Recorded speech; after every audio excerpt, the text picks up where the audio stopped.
Dear soldier, thank you for our freedom.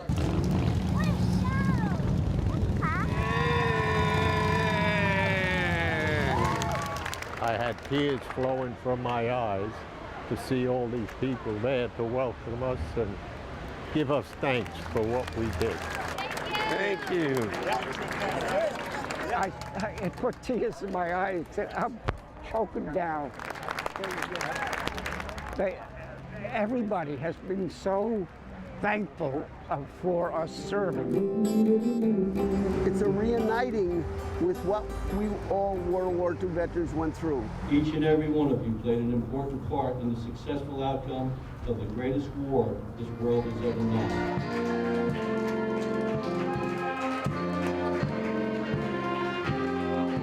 Something to see all these people meeting us at the airport. I feel like the president. Sir, welcome to Washington. Thank you very much. Here we are at the World War II Memorial, dedicated in your honor. As you see on my right, it's about European theater operation. To my left, it goes to the Pacific theater operation. But what it means to me and my thoughts about it, the people that I served with, some who never came home. I mean, we're the lucky guys. We came back alive. I served in the Atlantic and I served in the Pacific. I really don't like to go over that, what I seen and what I was in. D-Day, Normandy, it was hard. Hard. I was a U.S. Army Signal Corps radio operator sent from Virginia to California to end this war. One more, girls.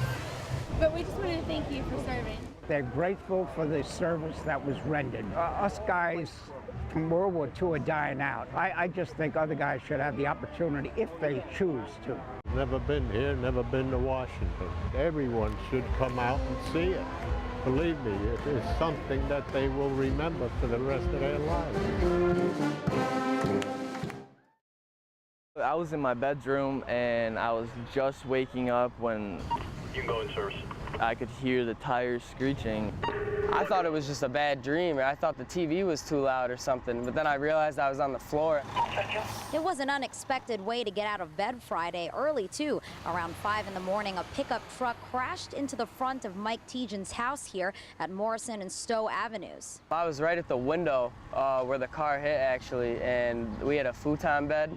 And I was laying there, and the impact of the car, when it hit, it sent me flying off the futon. We believe the car was coming from the South Troy area and was turning onto Morrison Avenue here. And we're still trying to determine as to why it went into the residence. Montanino said they were hoping to question the driver, but that the man they encountered at the scene, who was visibly intoxicated, said he was just a passenger and that the driver had fled. Officers have been checking the area, wooded area, just north of the location here to try to come up with the individual, but at this time we haven't had any luck in locating him. Police eventually let the supposed passenger go, saying there was no way to place him behind the wheel instead. Tejan and Benjamin said they're actually not surprised this happened. I'm not surprised that it doesn't happen more. I mean, with this intersection and the way people go around it, you hear screeching tires all the time. So it's just a matter of time for somebody to do it. Just thank God he didn't go through the window. Police say the next move is to track down the owner of the vehicle. Maybe he was the one, in fact, driving. If you have any information to help out the police, contact them at the department. But for now, though, that's the very latest in Troy. Megan Cruz for YNN. As much as Emily Morse and her family tried to prepare for this, the tears came down as the walls did. What? She's down. She's done.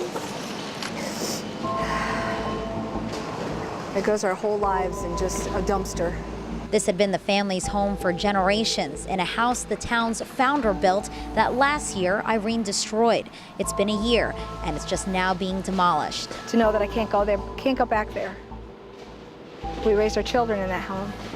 Very kind of a melancholy day, certainly, you know. Dave Reichard knows exactly how his neighbor Emily feels. In this area right here, His home was torn down the day before Thanksgiving.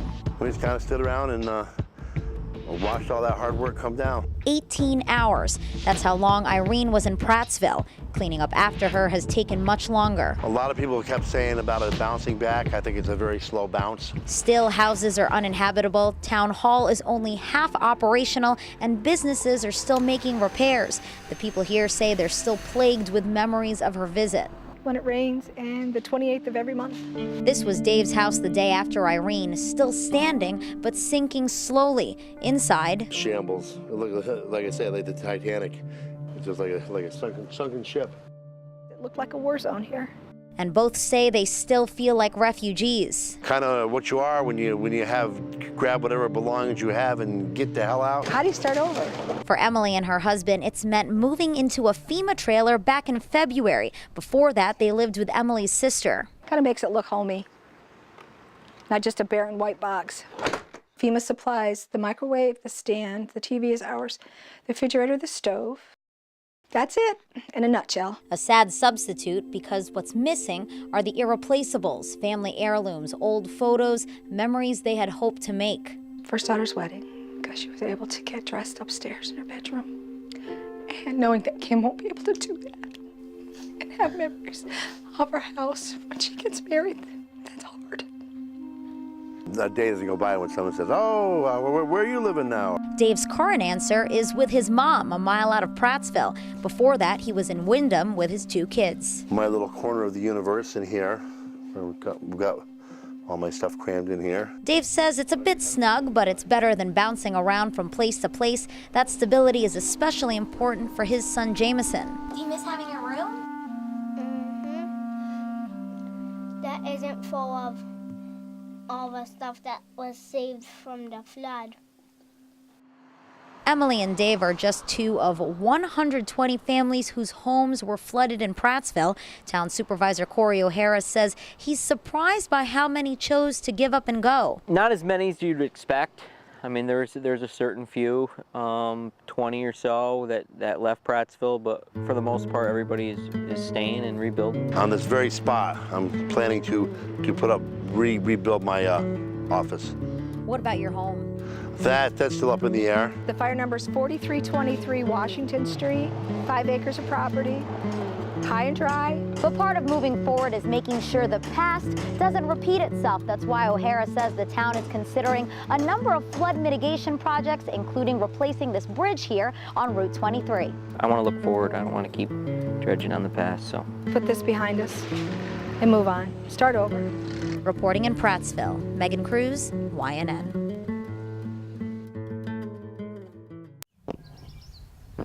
Brown Star, Persian Gulf veteran. We have approximately 200 to 250 volunteers from various veteran service organizations, and we're going to be placing about 10,000 flags and carnations down at the gravesites.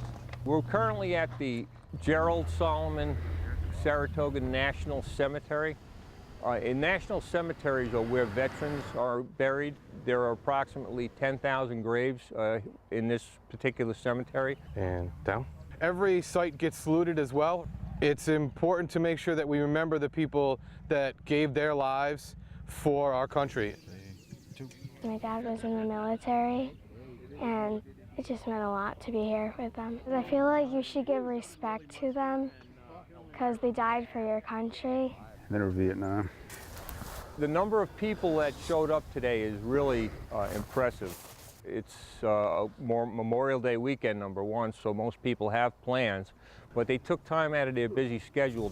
I served with Captain McKenna in Fallujah, Iraq, 2006. What he's done has impacted us greatly in what he's meant, what he's represented, and you know, there are those of us who will never let that go. So this guy here, Vietnam and Persian Gulf, 1936.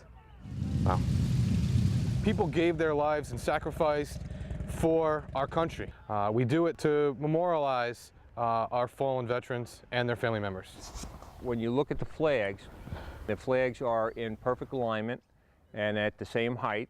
And when you look down the rows of flags, it looks about the same as the Arlington National Cemetery when it's decorated.